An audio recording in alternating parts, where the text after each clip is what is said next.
Britton. I teach yoga at the Fitness Incentive in Babylon Village. Today we're going to demonstrate a mini yoga sequence that almost anyone can do. If you're a beginner, or maybe you have a little bit of time, or maybe you've been practicing but you just want to fine-tune your poses, remember, you do not have to be flexible to do yoga. Yoga makes you flexible. And for more information on these poses, such as their benefits, please read the short article that accompanies the video. So I'm going to have Fran demonstrate. Fran also teaches yoga here at the Fitness Incentive. Right now, we're in tabletop pose. We're going to be demonstrating cow-cat movement. So when you come into this pose, you want to look at your hands. You want to make sure that your hands are facing forward. You don't want them turning in at all.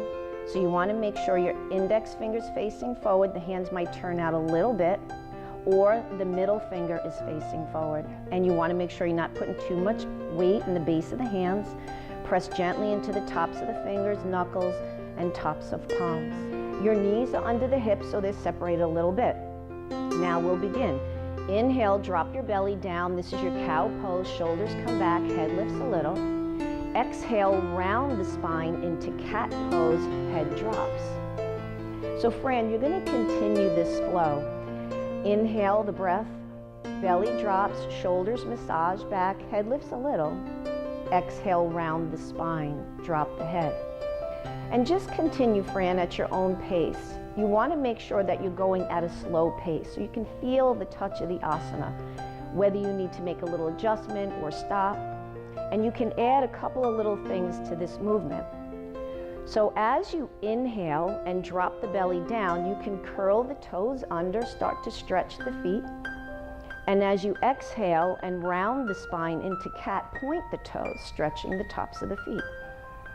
And then continue. Inhale, belly drops to cow, toes curl under. Exhale, round the spine to cat, point the toes. Now let's come back to a neutral spine. So say you have some issues in the back, you can't do the cow pose. Here's your neutral spine. Inhale here, and then exhale into cat pose.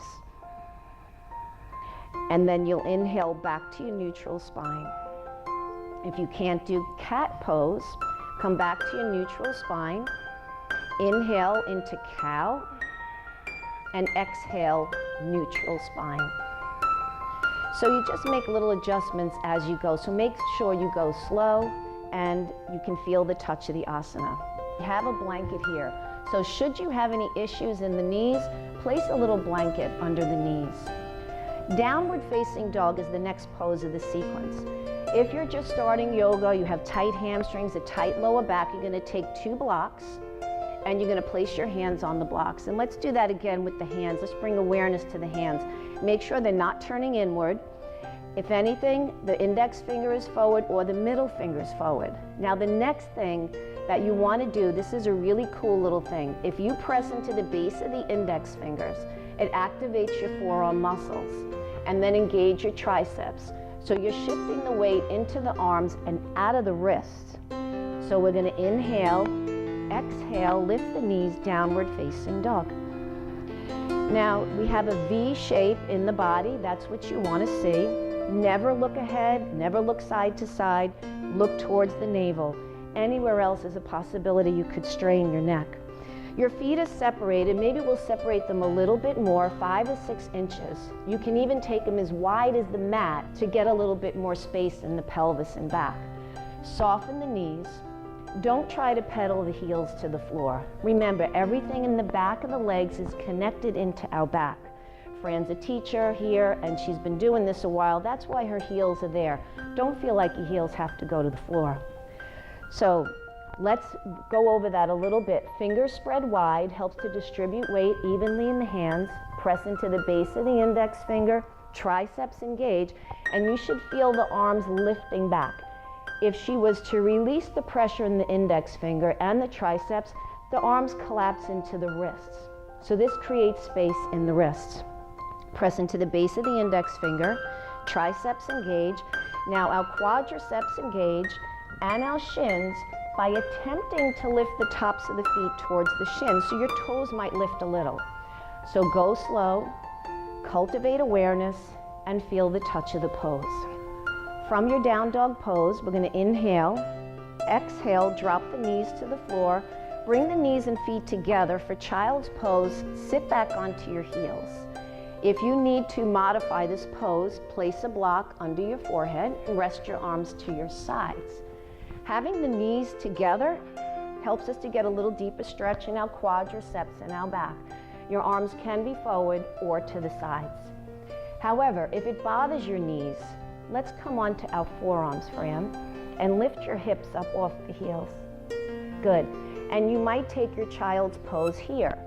But if you do want to come down, you can always roll up your blanket, place it behind your knees, and then sit back.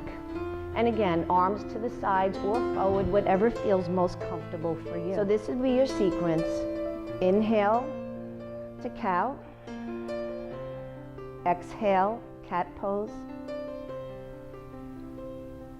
Again, inhale, cow, shoulders back, head lifts a little. Exhale, round the spine, cat pose. So you might do that 5 to 10 rounds. But let's inhale back to our neutral spine. Set up for down dog, wrists slightly forward. Inhale, exhale, downward face, drop the head, navel gaze, don't lift the head, don't turn it. Press into the tops of the fingers, knuckles, tops of palms lightly. Press down into the base of the index finger, triceps engage, quads and shins. Maybe hold 5 to 10 breaths. Inhale, exhale, drop the knees to the floor and sit back into your child's pose. If you can, knees together, we'll rest our arms to the sides. Remember, this is the full expression of child's pose. You can always use your block and your little blanket. And this completes the sequence. If you want more information on the postures and their benefits, please read the article that accompanies the video. Namaste.